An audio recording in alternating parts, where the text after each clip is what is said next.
After d4, d5 and f4, as mentioned in the previous video, we play bishop f5 and then e3, so the stone wall structure has been created. Now e6, knight f3, c5, and we're looking more extensively now at c3. This is the main move and the main purpose of the stone wall structure, right? So as mentioned, we played bishop d6. We only saw this variation a little briefly in the previous video, and this is only the second video of this saga. So now we're going to go through the most popular move, which is bishop to d3, but there's going to be other stuff as well. Not too much to do in this stupid position, but bishop to d3 is one of the main moves. However, before we do that, we need to briefly mention this thing that we haven't mentioned in the previous video. Bishop b5, immediate check, and after knight to c6, castle, and knight f6, instead of queen a4 idea, which is slow enough to allow the black player to go for the plan queen b6 and then castle, and basically give up a pawn for development, white might play the immediate knight to e5 move, exploiting the pressure on the pinned piece. Okay, so we ignore it. Castle. So that's the pattern to remember for future occasions. And now we are giving away a pawn. So either white takes with the knight or with the bishop. There's very, very similar scenarios. So to make an example, and then we're going to look at the line more extensively. Knight takes, then simply take back, and then bishop takes. Okay, we're down a pawn, but we're up in development. Rook to b8. So after the bishop goes back, it's going to be impossible for the bishop to just go to c2 and trade everything, because you'll play queen to c7. And now it's going to be impossible for the white bishop, the dark square bishop, to move without losing the b2 pawn and allowing the black to put the rook on the second rank. And a move like bishop to c2 here will be met, as mentioned in the previous video, with the complete lack of care on this bishop being taken. So bishop takes, pawn takes back is really good for black. Black will go on with rook f to c8. So to have a look at the setup here and how this works, what we need to do, the plan is very simple. Put the rook in c8 together with the queen, then swap the d4 pawn, and then you're controlling this file forever.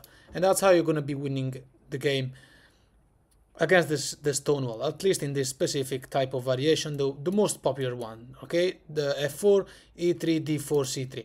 Anyway, after knight d2, okay, take the pawn, and after pawn takes back, as you know, the white player is aiming at playing the annoying knight f3, knight e5 move, but as mentioned already, that move, you need to understand that the knight in e5 is doing nothing. It does nothing. It threatens nothing. Anyway, let's move on now. Black plays rook f to c8, so same stuff. The bishop cannot go to c2 at all. So after knight to f3, black plays a5. And after knight to e5, black plays h5. Now these moves, you're going to see them again. This is just for you to have some sort of ideas. But now we're going to look at the same line again with one tiny difference, but you will see how the patterns repeat itself. And at the end of this video, you'll play in an impeccable way against the stone wall. Remember that a move like b3 to put the bishop in fianchetto is not possible because you have queen c3 attacking the rook and the bishop is attacking b1, so you're winning in material. If the bishop moves, then rook to b8, rook to b2, you're completely winning. Position evaluated as if black was up a piece. The white player, you might think, gave up the pawn in order to play rook to c1, looks like a really good move, but then queen to b7. And then rook takes, queen takes, that's fine. You're doing just fine. This is a very easy winning endgame, as you can see. So let's do from the start. So the stone wall setup is a passive setup, so it's very likely that even with the wrong move order, you'll still be okay. What you do is you do the right pyramid, right? The right pawn chain, the way it's supposed to be, whereas the white player is doing it backwards. Knight f3 and now c5, that's how you do it, and then c3. So we're looking at this setup. The c3 is there to reinforce d4. Bishop to d6. And now, before we go through bishop to d3, main topic of the video, bishop to b5 check. Okay, knight blocks, and now castle, knight f6, and the early knight e5. It's something that needed to be mentioned in the previous video, but I'm mentioning it now. You ignore it. Just like in the previous video, there was a scenario with queen a4 and then queen c7, and then still black purposely gives up the pawn for development. In this case, you do the same thing. Earlier we went through knight takes. In this case, we're going to look at bishop takes, which doesn't make any difference. It's the same thing. Pawn takes back, and now knight takes, and we've done a pawn, but queen to c7, and the setup looks exactly the same. Now the knight has to go back to e5 because there are no other squares where the knight can go to. It's completely trapped. So after knight back to e5, c4 paralyzes the opponent. So what you need to understand, remember, don't memorize the moves, but rather understand the patterns and watch the videos multiple times until you get to a point where every time you're playing against the stone wall, you're like, oh yeah, I remember this thing. Not like I remember the move to play now, because you don't want to be one of those stupid students at school that learned the whole lesson by heart but doesn't know what he's talking about. In this case, why have we done all of this? In case you ever forget the move, which you probably will, try to remember one thing. Our opponent shouldn't have given the light square bishop for this knight, because we have so many pawns on light squares, and that bishop, the light square bishop of the white player, was actually the good one. And now white is left with this stupid bishop. And because the bishop should have gone to d3, and we're going to see that in a minute, that was necessary for white to be able to plan the e4 push, possibly with a knight in d2 and all the pieces aiming at e4. Without that move, white now can never push e4, and this bishop is a weakness for the white player. Anyway, let's go on. Knight d2 is met with h6. This is because the white player might think of playing g4, and we need to be able to play bishop a7. We're going to look at that variation soon enough. So let's make examples, right? Knight d to f3, and as mentioned in the previous line, a5 comes now. And after, well, what to do? There's nothing that white can do. There's no, I mean, bishop to d2 does nothing. The rook can't move to b1. So let's look at this idea, b3, with the idea of obviously opening the rook file and challenging this strong black center. Okay, black plays knight to e4, threatening to go to c3 and produce a pass pawn. Let's play a bunch of best moves by both players to see how to exploit this. White takes, we take back. So now we have an isolated pawn. So it looks like this is actually fine for white. Instead, the funny thing is that you're going to go to this square no matter what. The queen cannot go to c2 because of the discovered attack. You can play knight c3, knight g3, and win material. d2 gets taken, e2, basically the knight is still going to c3, and even queen to e1 seems to be protecting c3. But black now plays f6, and guess what? This knight is trapped. There is nowhere to go for the knight, so the only thing left to do will be g4, counter-attacking. But g4 doesn't work because you just play bishop to h7 and the knight remains trapped. So let's do from the start. Let's see something else. Bishop f5, e3, and now e6. The knight, and then c5, c3, and now bishop to d6. Okay, bishop check. Knight goes to c6, castle, knight f6, and then the early knight e5. We ignore it, and we're looking at bishop takes, pawn takes, knight to c6, and now queen to c7. Only move is knight to e5, and now c4, paralyzing our opponent because he gave us the good bishop. So after knight to d2, h6, it's good to provide this bishop with the possibility to retreat. And let's look at queen to f3 now, another thematic move. The idea is to put more attack over e4, potentially push e4 at some point, even with, like, let's say rook to e1 for instance. Okay, a5. And remember, the white player won't really be able to play rook e1 as white usually does in the Catalan game to push e4, because you can basically just put the knight in e4 and leave it there to stay. And that means that this pawn will never push and this rook will be on a closed file. So it's convenient for the white rook to stay on this file with white's potential future idea of playing pawn to f5 and have the typical break that they play when they play the Grand Prix, for instance. Anyway, b3, how to meet this one now? Okay, we take this time because we have pressure on this square, c3. And that's it. That's going to be enough for us to have a winning advantage. After knight takes back, now a4 is the best move, because going to queen c3 with the idea of then bishop d2 would have been annoying, especially because he would have given white some development.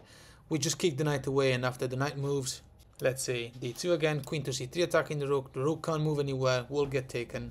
So the black player is winning material. e4 here doesn't work with an attempt of swapping queens, simply because you take the rook. You're winning this game.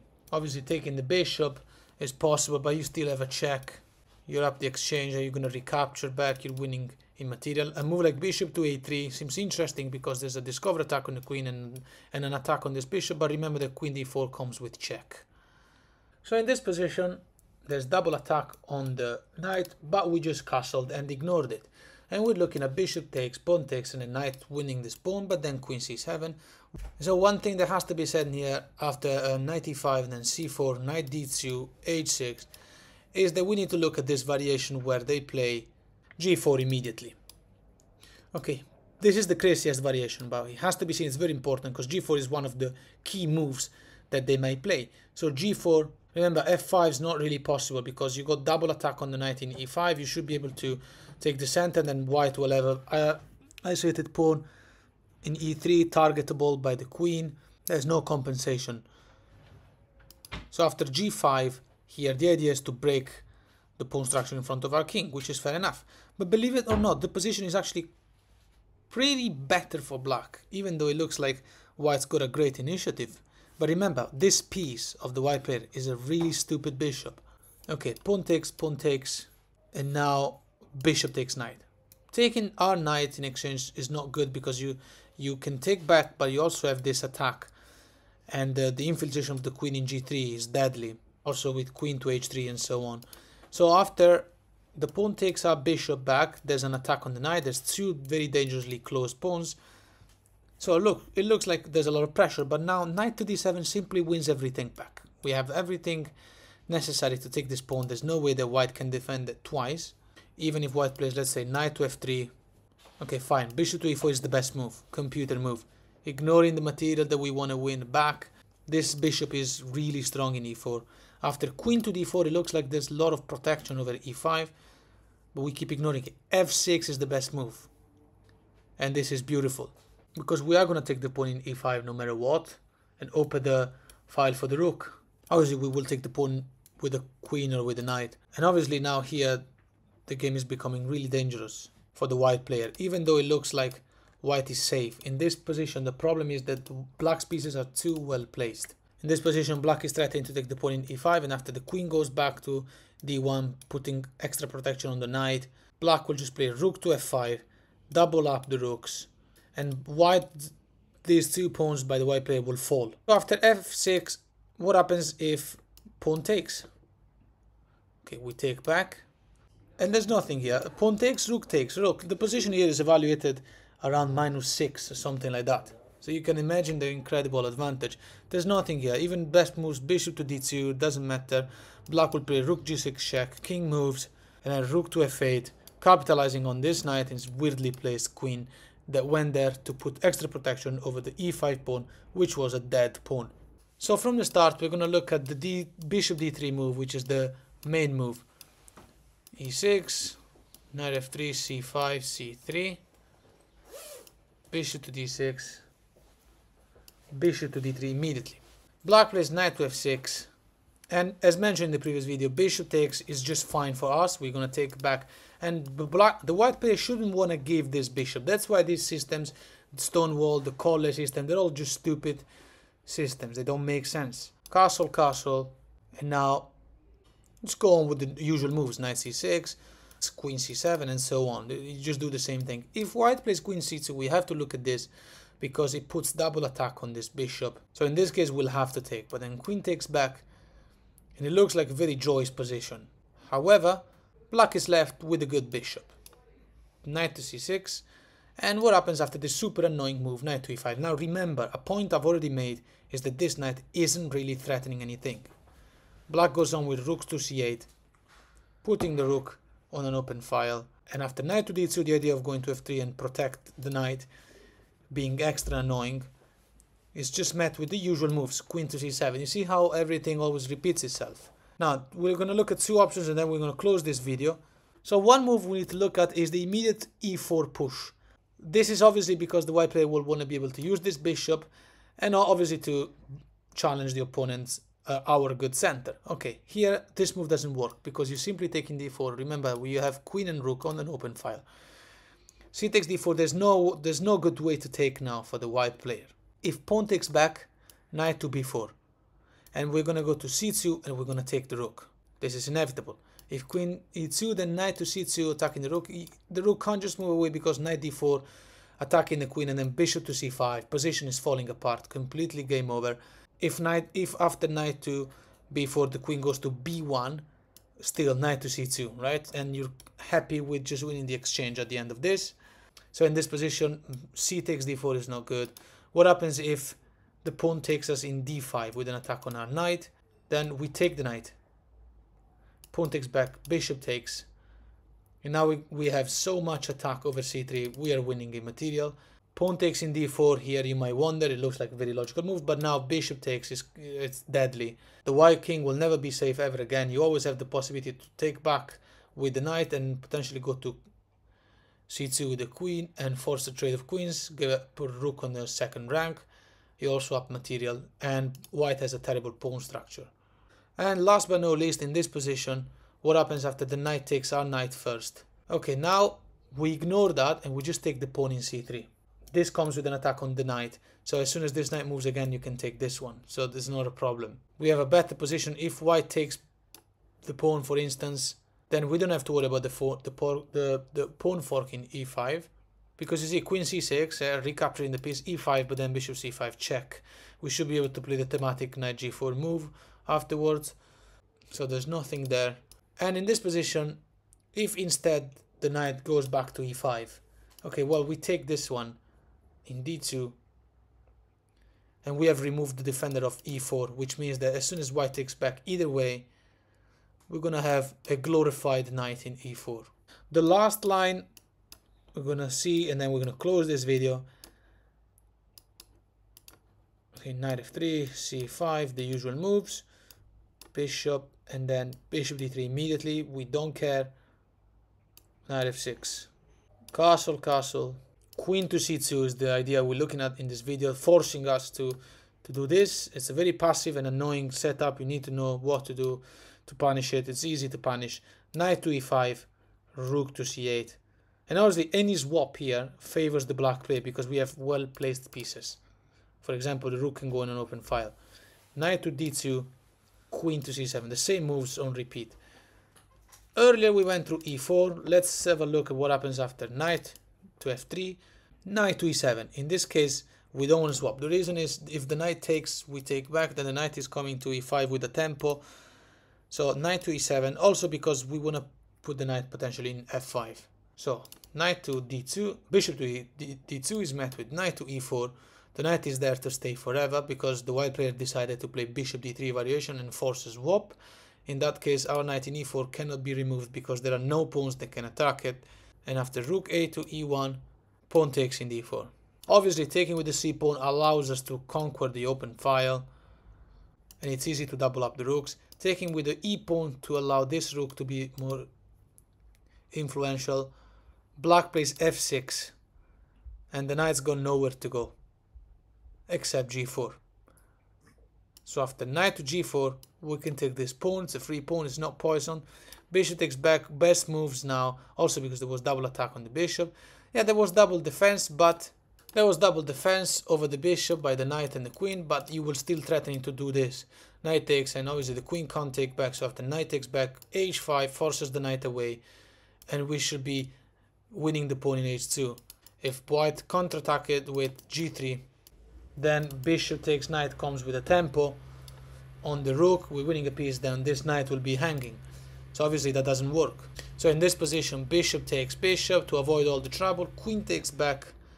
You don't have to worry about the queen being so close to the opponent territory because we're attacking this knight and we should be winning material.